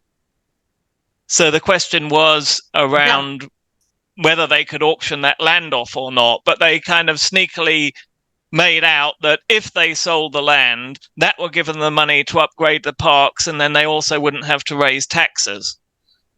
Is that right? Well, there's been 3 different referendums. So this last one that just happened in April or May, it was very, very vague, and it just said, do you want, I wish I had notes, but I couldn't find them. They were just scribbled, because I wrote down what Ashley said. Yeah. Do you want the parks upgraded? Vote yes or no. It was like something vague like that. Yeah. And without the residents knowing, the Brethren there was already stuff going on with the Brethren. Even though they were having this referendum, the Brethren were already interested in this land. Things were already moving along. And another thing, if you hear those, a lot of the people talking in those videos, so many are angry because of the deceit by the Park District, where they did not send everyone a flyer. So these people didn't even get a flyer about the Area N. Like, the people that were closest to this land didn't get this important postcard. Okay, so they didn't even know what they were voting for. Yeah, it was just so deceitful. And this is where I think so many people have gone off with backdoor dealings and how this is all happening, and where you can start connecting the dots of why would those people be so secretive in getting this deal through right up to the last minute of trying to get it through on Tuesday when they were supposed to be meeting Wednesday. Why would they do all this with the Brethren if there wasn't something in it for them? Right. Exactly. And so this is where it takes us to us putting and connecting dots of, like, perhaps we have 2 people that are on the board that are realtors. So. Okay. So this is Shelby Elias. She's the vice president of the Park District, and she is a realtor with Compass, which is a big national real estate chain. And this is Pete Parisian, who's the president of the Park District, and he's a realtor with Coldwell Banker Realty. And they both, they're both dealing real estate in the Barrington and the Chicago area. And they also both have second businesses. Pete owns a landscaping business that does the kind of fancy gardens and landscapes around the McMansions in the area. And Shelby has a kind of a home upgrade and home development business. So they're both in realty, and they also on the side have businesses upgrading and developing new sites, upgrading homes and doing all the landscaping and the gardening. Now, the significance of this is that when the Brethren move to a new area, they all move. Each congregation is supposed to stay within, at the very most, a 10-mile radius of their central hub, their city meeting hall, which is what this new Barrington development is intended to be. It'll be the new meeting hall for the whole Chicago congregation. Everyone is supposed to live within walking distance of a meeting hall. And of course, they have smaller local meeting halls that will be in the immediate area around the main hall. But the total kind of catchment area that they have to fit into is not going to be more than 20 miles in diameter. And because they're present city meeting room is way down south of O'Hare Airport, and it's like 30 minutes away by car. It's well over 10 miles away. I think it's 26 miles by road. Basically, all or almost all the current Chicago congregation would move into the Barrington area if they went ahead with this development. And that's 65 households or so. So that means 65 good-sized detached houses will go on the market and be sold. 65 good-sized, even more expensive detached houses will be bought, all in the space of maybe 2 or 3 years, all in the immediate area of Barrington or the adjacent area of Chicago down towards the airport, which is a huge windfall for any realtor. I mean, even if there wasn't actually a side deal, even if there wasn't an agreement that, yes, Pete Parisian and Shelby Elias will get the lion's share of the business, it would still be a huge windfall for the realtors in the area, because it's a huge number of people suddenly moving in to their patch.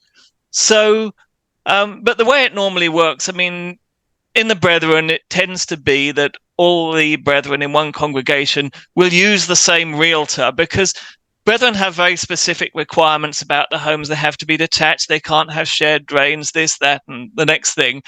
And so just by a kind of a natural process of recommendation, the Brethren will typically all use the same realty company.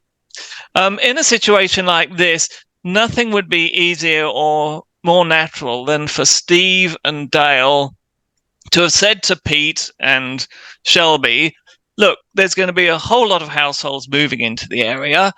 If you can kind of make this all go through smoothly to us, it will we can put a huge amount of real estate business your way. And if you do some very rough calculations, let's assume 60 households move. For each of those households, they've got to sell and then they've got to buy again. The average value of their houses, and Brethren have big detached houses. They've got lots of kids. They like big houses. I'm saying on average, maybe $800,000 a house. So that's like 120, 130 real estate deals, each of about $750,000. And the realtors will take maybe conservatively 3% on each deal. That gives you between, I think the figure was between $7 and $8 million to share between Shelby and Pete. It's a huge windfall. And as I said, even if there wasn't a kind of a wink and a nod that the business would be pushed their way, being the local realtors, they're still going to pick up a healthy chunk of that business. So it's very likely, in my opinion, knowing the way Brethren work, that there was an agreement that Pete and Shelby would get the lion's share of the Brethren's real estate business when they all move into Barrington. And even if there wasn't any such agreement, there's a very, very definite conflict of interest between the personal interest of these two realtors and the best interests of the people of Barrington. Because there was a number of possible things they could have done with this site. They could have just retained it as a sort of a wild park nature reserve. It could have been developed with, say, a dozen big residential houses. It could have been turned into a school or some public facility, all of which would have been essentially beneficial to the area, because even if it's residential housing, all those houses pay property tax to the council, which increases the revenues. But they chose and carefully steered and maneuvered and manipulated to make sure that the site goes to the Plymouth Brethren Christian Church, who will completely fence the whole site off with security fencing, will introduce a huge amount of traffic to the area, and will pay no taxes at all. So it's the worst possible option for the residents of Barrington that they claim to represent. But they're fighting for it so hard. Yeah. Yes, exactly. They're fighting for it so hard. Sense. It doesn't make sense until you realize that they're realtors and they will get a huge windfall, millions and millions of dollars each, if this thing goes through. And we are not saying that Councilors Parisian and Elias or the PBCC have engaged in any criminal or unethical activity in this matter. There's also, we should mention, there's a GoFundMe going on for their legal fees. Yes, there is. Yeah, I'll yes, add for the residents. Yes, yeah, I'll add a link into the description for that. So after when the rally happened and the meeting happened, out came all of the newspaper articles. And I'm going to I will put links to all the newspaper articles in the description of this podcast. But we're going to take a quick journey through them. So this is the Barrington Hills Observer. And so when you see this, there is a QR code here that takes you to a petition through change.org that if anybody's been following this on Facebook or social media, we have been avidly trying to share this. So make sure you go to change.org. I'll also attach the link in the description and make sure you sign this petition. You don't need to live here to sign this petition. Feel free, please sign this petition and help this community out. So I'm just going to go through some of these. Here's another Barrington Hills Observer. Yeah, so just reading the headlines, this one is nearby South Barrington Park District property sale concerns neighbours. So that was August the 4th. So that was a very early one before all this really blew up. People were already concerned about it. Yeah, and this is August 18th. Hearing on controversial church plan canceled in South Barrington, but opponents still have their say. So that happened the night that came out the next day after the first meeting. Yeah. I might not have these in. I might not have these in. Oh, there's Ashley. That's Ashley. Yeah. So. Yeah. Hashin Hosset. So this is August 31st. I just brought up all the Barrington Hills Observer one. This is why the South Barrington Park District has halted land sale to church part 2. And so this, Ashley in the blue scrubs, you saw earlier in her plea for, she's the one that lives 100 feet away from Area N. And here's another one, why South Barrington Park District has halted land sale to church. So part 1 and part 2. And this is the Chicago Tribune. So this is the article from the rally that was done. And there, I think, holding up the PBCC sign with a slash across it is our local representative, Lynette. Yeah. And I didn't make that sign. I don't know. I was just people were just handing me signs. So we were all,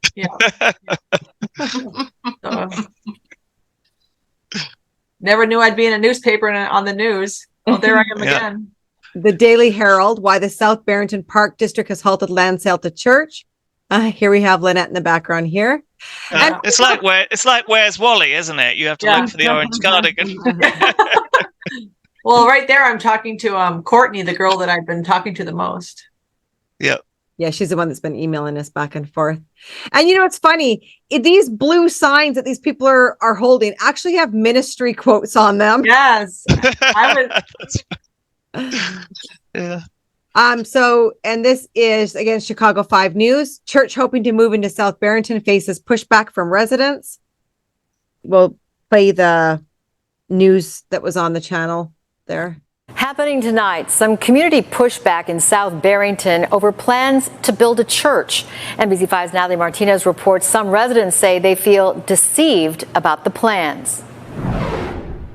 Stop the sale! Dozens of South Barrington residents are upset tonight. They say they feel deceived and not heard. People feel as if there's a side deal going on. At tonight's Park District Board meeting, dozens argue that the district focused on a single buyer for the 35-acre plot of land near Route 59 and West Bartlett Road. They purchased this land for $3 million in 2004. They're looking to sell it now for $1.7 million.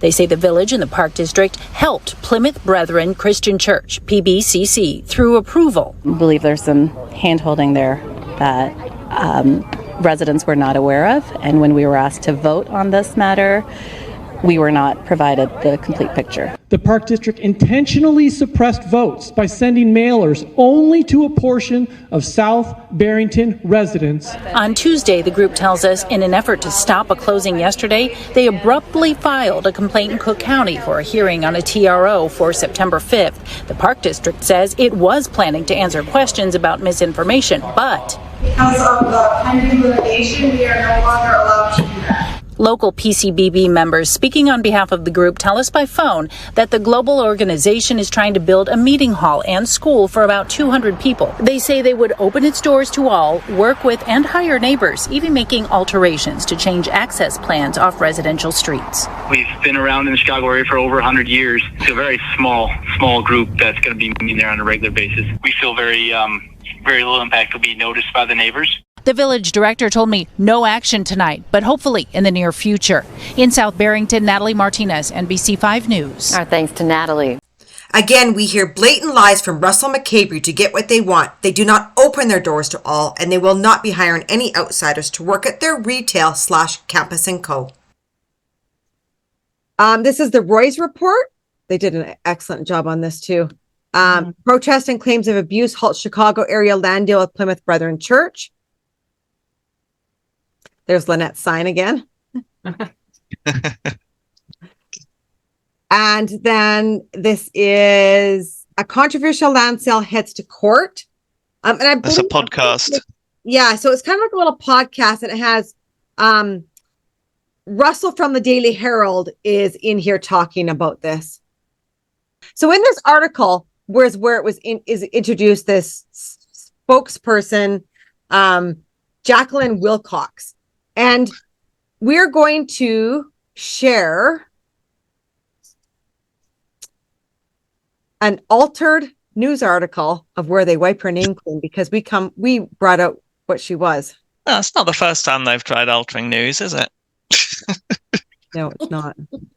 Okay, so this is the Daily Herald that I just showed you previously on that was a post on Facebook. And we went back today to get the information for our podcast and realized that the article had changed. So yeah, go ahead, Richard, and explain what we're seeing. Yeah, so I'll read it out. So this is Daily Herald. Local critics of the plan have said they're concerned about the ecological impact of the proposed development, the conversion of the land into private property, traffic and other issues. Some have criticized the church's practices too. Plymouth Brethren Christian Church members follow a doctrine of separation and don't socialize with non-members.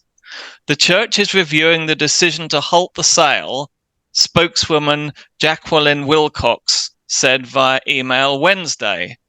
The church's plans for the land have been developed with a deep consideration and commitment to the environmental sensitivities of the site, as well as the fabric of the neighborhood, Wilcox said. In an earlier email, Wilcox noted the church already has removed from the plan a proposed access road from Acadia Drive within the woods of South Barrington because of the community's concerns. So that's the original article published the day after the meeting on August 31st, or the day of the meeting. Now, when we went back to the article to pull it up for the podcast, we realized that Jacqueline Wilcox had disappeared. So we pulled up on Wayback Machine, the original, and we pulled up the new article and put them side by side. And now in the new article, where the old article says the church is reviewing the decision to halt the sale, spokeswoman Jacqueline Wilcox said via email, the new article just says the church is reviewing the decision to halt the sale. And in the next paragraph, it talks about deep sensitivity to the environment and so on. And the original article ends, Wilcox said. The new article, there's nothing at the end of it. It doesn't say Wilcox said. It's just according to a statement that the church sent. And then in the old article, the original article, the next paragraph starts, in an earlier email, Wilcox noted. The new article, it's just, in an earlier email, the church. So Wilcox has been, and I mean, Daily Herald is a big newspaper. It's not easy to push their journalists around, but the Brethren have somehow managed to persuade the newspaper to airbrush out Jacqueline Wilcox as their spokeswoman. There's a I wonder if she's still their spokeswoman. Well, yes. I mean, this must be the record shortest lifetime ever for a Plymouth Brethren Christian Church spokeswoman. In fact, I suspect she's the only spokeswoman the Plymouth Brethren Christian Church have ever had. And she lasted all of 24 hours. And there's two possible reasons for this. One is that, of course, the Brethren take very literally the Paul's injunction that women are not to remain quiet and not to speak or exercise authority. So the thought of, to a traditional member of the Plymouth Brethren, the thought of having a spokeswoman is some kind of taboo or anathema. So that probably didn't go down. But even, actually, I forget who it was. It was one of the contributors on the Facebook site pointed out that Jacqueline Wilcox, under her previous name of Jacqueline Bailey, had written a book called Conversations in a Brothel, Men Tell Why They Do It. And she's plastered this exciting fact all over her website. So you then have the prospect of the Plymouth Brethren spokeswoman, the representative of God's chosen people, is not only a woman, but a woman that has conversations with men in a brothel, which leads you to speculate how she came to know the Brethren at all. Right. But apparently she no longer exists, and she's all history, and she's been replaced by Russell McCabery, who's a very ordinary and boring brother from Chicago. So excommunicated, like a good many of us. Did you say Russell was excommunicated? No, I meant that woman. Oh yeah, she's been she's been wiped. She's been wiped from the pages of the history book. Yeah, Russell was at that first meeting. Oh, okay. He sat in the back. But here's what I want to get across is how, like, the pull the Brethren have with people, the pull they've had on the Barrington Park district, and now, like, in this news article where they can just phone up and say, hey, we need you to take out this lady's name. Yeah. It's just, I think scary. It's important to notice. Exactly. It's important to notice the pull that they do have and the ties that they do have to people in order to get stuff done. Is it the pull, or is it maybe bullying or bribery, or why would you? All of the above. I guess that's all we can assume. Yeah, exactly. From our experiences and what we have known in everything that we've experienced. Yeah, all of the above, most likely. Well, the situation as it is at the moment is that the sale has been put on hold by a legal action, which the Park District and the Brethren are contesting. They've hired some very highfalutin lawyer that specializes in religious freedom and in making sure that religions are not discriminated against. So that suggests that they're going to go for the kind of poor me, religious discrimination, everyone's being horrid to us because we're Christians kind of approach.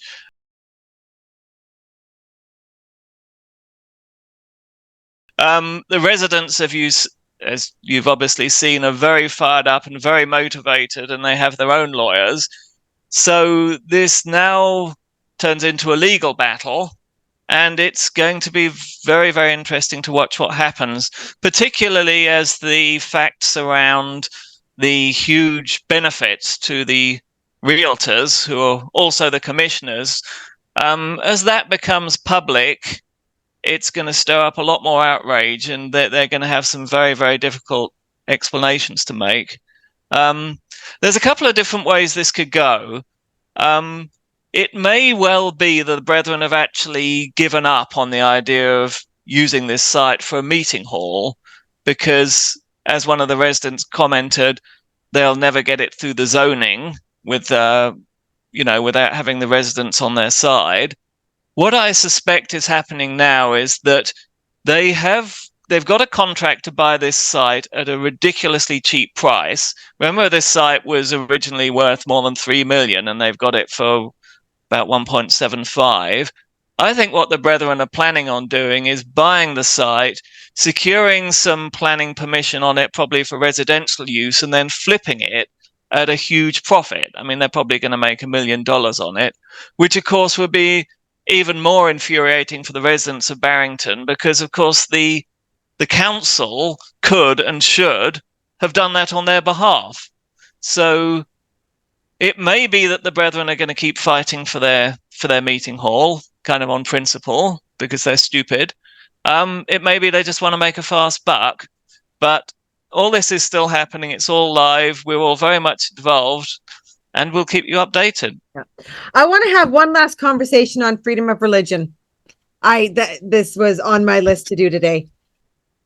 You know what? I am all for freedom of religion. I am all for freedom of religion. Everybody should have the choice to practice their own religious views, whatever those may be.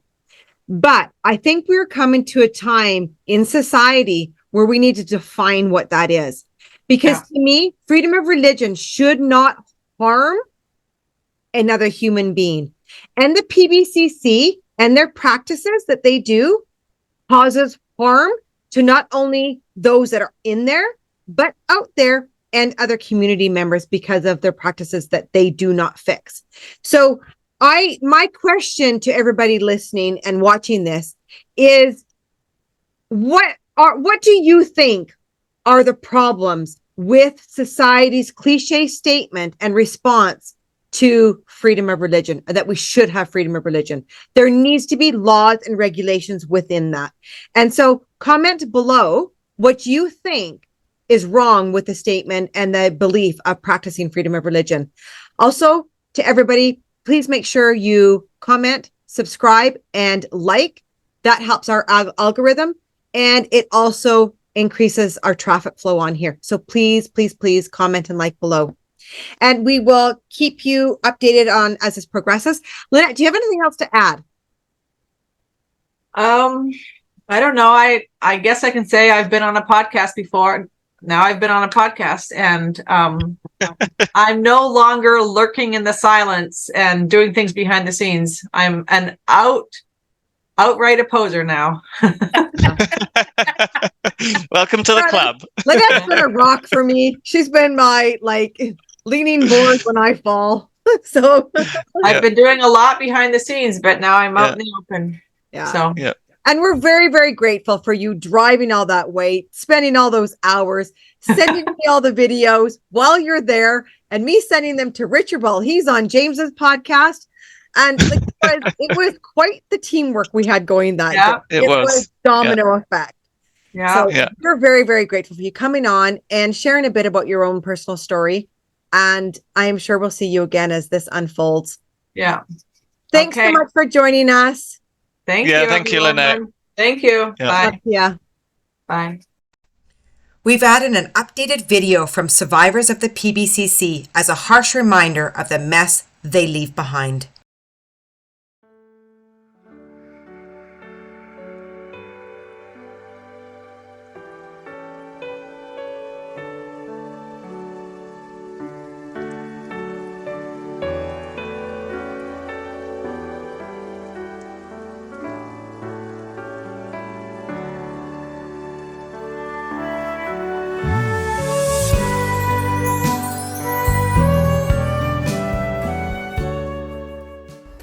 Hi, my name is Hales. I was abused by my ex-husband in the PBCC for 16 years. 3.5 years ago, I escaped with my daughter. After I left, the priests told me that because in their view my daughter belonged to the church and not to me, they would fight me for custody for as long as it took. 3.5 years later, I have full power of attorney over my daughter, and my ex-husband has been convicted of child abuse. And yet he remains protected, supported and cared for in the PBCC, and I'm shunned. Hi, my name's Abby. I'm a recent leaver of the Plymouth Brethren Christian Church / Exclusive Brethren, who also run a charity called RRC. The Brethren were anything but charitable towards me. I suffered many abuses inside the PBCC. I'm a survivor of childhood sexual abuse, and since leaving, I'm completely cut off from all family and all friends. Hello, my name is Heidi and I'm from Ontario, Canada. I was physically and sexually abused by my husband inside the Plymouth Brethren Christian Church for years.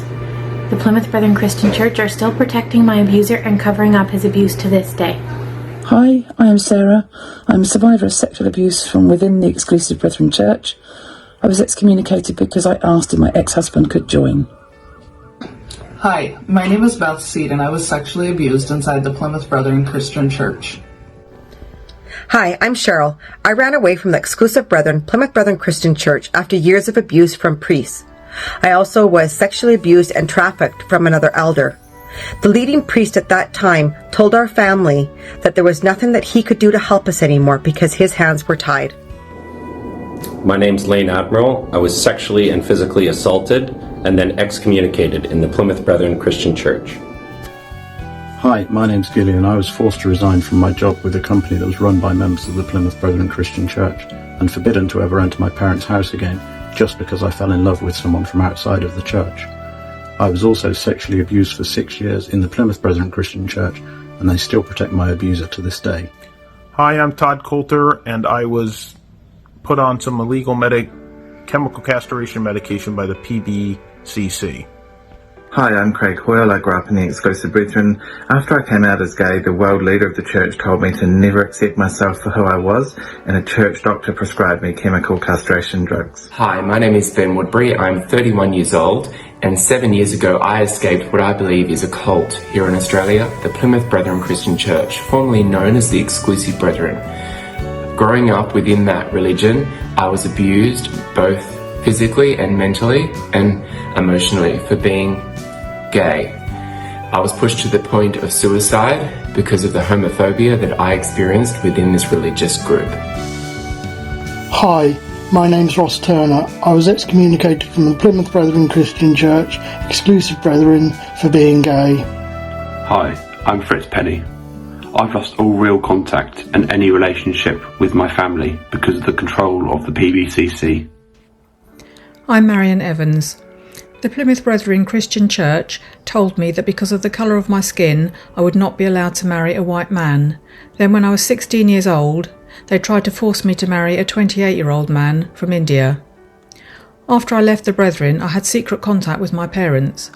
After my father died, the Plymouth Brethren Christian Church told my dementia-suffering mother that they were taking her on holiday. They took her to Australia and kept her there until she passed away. This was against her express wish to return to her UK home. A member of the Plymouth Brethren Christian Church offered me £40,000 in exchange for me agreeing not to appear on a TV programme. I refused this, and the programme went ahead. Hi, I'm Ros Atmore, and since childhood my family have been torn apart and destroyed by the practice of separation and shunning within the PBCC. Hello, I'm Andrea McKinnon, and I've been shunned by my parents because I left the Plymouth Brethren Christian Church. Hi, my name's Cassandra Davies, and I was excommunicated and shunned when I chose to leave the Plymouth Brethren Christian Church. My name is Richard. I'm a former member of the Brethren who became a whistleblower, reporting on financial fraud to the authorities and on their cruel treatment of former members to journalists. In a desperate attempt to silence me, the Brethren hired a ruthless team of private investigators and lawyers. We had private investigators outside our house for a month who would follow my wife down the street and even on public transport. As a result, we've had to move into hiding. Hi, I'm Ryan Hedrington. I was brought into the Plymouth Brethren Christian Church, and virtually all of my family and friends were part of this group. Since I stopped attending their church, I have been shunned by all of them. Hi, I'm Jackie Hart, and my family was split up as a result of the doctrines of the Exclusive Brethren, who are now known as the Plymouth Brethren Christian Church. I'm Daniel Mounter. In 2008, I was excommunicated from the PBCC, Exclusive Brethren, for marrying an outsider. Hello, my name is Shelley. I was born into the Plymouth Brethren Christian Church. Due to religious persecution, I do not have a relationship with my dad's side of the family. Hi, I'm Anne Hamilton. I chose to leave the PBCC, the Plymouth Brethren Christian Church, and as a result, I have lost all contact with my 5 children who are still in there. Hello, my name is Rob McKinnon. My 5 children have no contact with me because of the Plymouth Brethren Christian Church. Hello, I'm Sharon Sobey, and I was rejected from my family and everyone I grew up with when I was 18 years old due to leaving the Plymouth Brethren Christian Church and their doctrine of separation. Hi, my name is Pam Admiral. I was excommunicated from the PBCC for something I did not do and torn away from my whole family. Hi, I'm Rick Drever. Because of unrelenting religious persecution, we were forced to leave our home and business in the PBCC. Hello, my name is Richard Marsh. When I was a teenager in the Plymouth Brethren Christian Church, I could not accept their ever more extreme rules and edicts on separation from the world. I didn't believe it to be an egregious sin to share a cup of tea with the local vicar, but they did. Because of this, I was excommunicated and expelled from my home to a very cold caravan in a field outside Cambridge. That was over 60 years ago now, and I've not been permitted to see any of my large family since. Just recently, they deliberately chose not to tell me of the deaths of my two brothers to make sure I did not attend their funerals. My name's Rowan Scott. I asked to attend my mother's funeral in the PBCC. It was refused. My name's Lynette. I chose to leave the Exclusive Brethren, also known as the PBCC, over what I believe was the idolatry of a man, false teachings of the Bible, and also the way my family was treated by the Brethren growing up. My name is John Spinks, and since the age of 4 to this day, my family has been destroyed by the separation doctrine of the Exclusive Brethren, now known as the Plymouth Brethren Christian Church. Hi, I am Ken Wallace. I left Dalwallinu, Western Australia in 1998 and the PBCC because they held clearly and witnessed to the fact that the Lord had no issue with liars. I disagreed, withdrew from them. 25 years later, I enjoy freedom with most of my family, and I won't stop trying to get the rest of my family out of that evil, disruptive cult. Hi, I'm Peter. 3 years ago, I asked the Brethren Christians about why they were litigating ex-members and about the leader's conduct. I was excommunicated for this. My wife and children chose to stay with the Brethren because of fear of leaving, and I have no contact with them at all. I'm Jill Mitten, a counselling psychologist, researcher and former member of the Brethren. I left at the age of 16 when my parents decided to leave. I lost my brother and several other close family members. Over the last 30 years, I've been researching the well-being of former members, and I found evidence that support the stories told in this video. Stories of sexual abuse, of trauma, of depression, anxiety, tales of loss and grief, harm and detriment.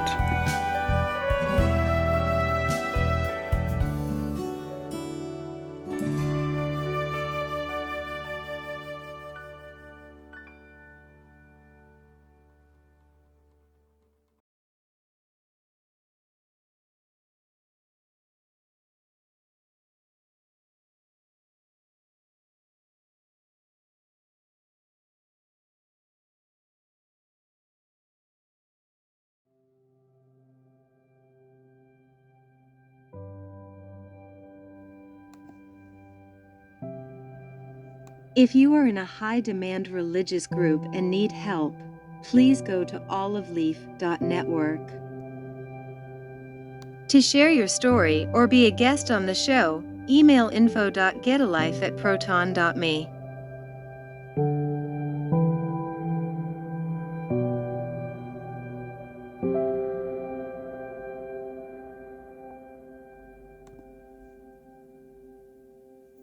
Please remember to like this video, subscribe to Get a Life, and comment.